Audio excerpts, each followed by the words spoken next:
What's up, guys? Welcome back to 55 Fandom. So, I went to see Argyle. I didn't think I was going to go see it, but I went to it for a party. I'm going to talk about it. This is a spoiler review.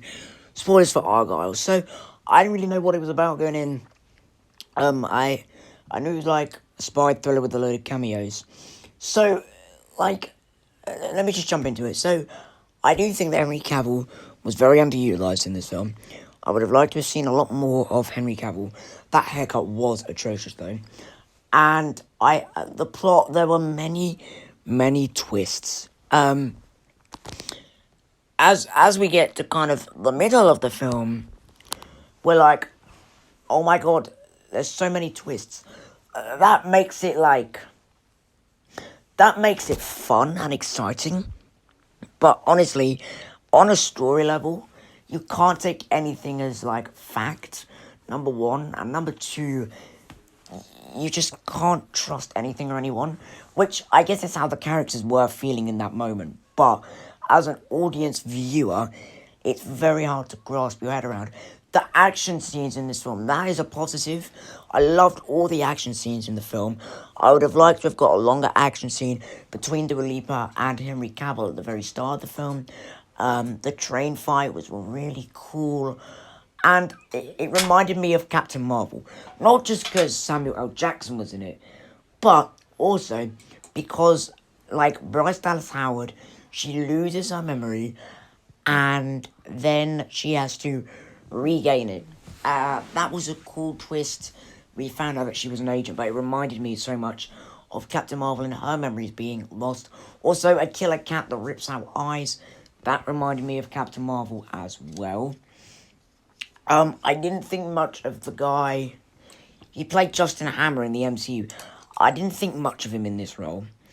I thought, he's iconic as Justin Hammer. I just didn't really see him in this role, which is quite unfortunate. John Cena, dude, there was just an invisible screen the whole time. But I thought that invisible person was severely underused as well. I did like the fact, I thought it was really cool that the characters came out of her mind, but based on her. So, Justin Hammer's character was really Argyle.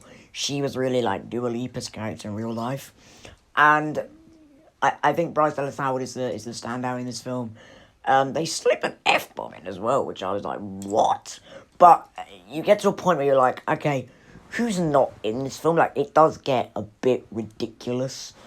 And at times it can feel, the pacing can feel really slow. The middle bit of the film chugs along quite slowly.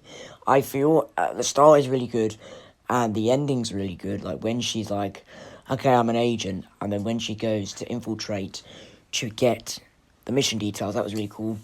I like the thing of her, she kept seeing Argyle. I enjoyed that, because obviously that's her perfect hero. And then the end of the film where, Argyle's real, Henry Cavill's real, and she's like, oh my god, what is happening? I thought that was really cool. So Argyle is a really fun time. Don't take it too seriously. It doesn't take itself too seriously. And if you still want, fight scenes, but you want a break from superhero films, this is the film for you. It's a very enjoyable film.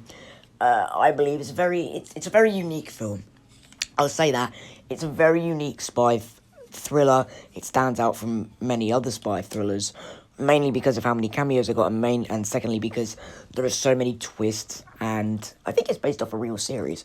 So am I excited for a sequel because they teased one? Yes, I am. I want to see Argyle too. So I definitely recommend Argyle. It's just, don't take it too seriously because it's not serious. Thank you guys so much for watching. Bye-bye.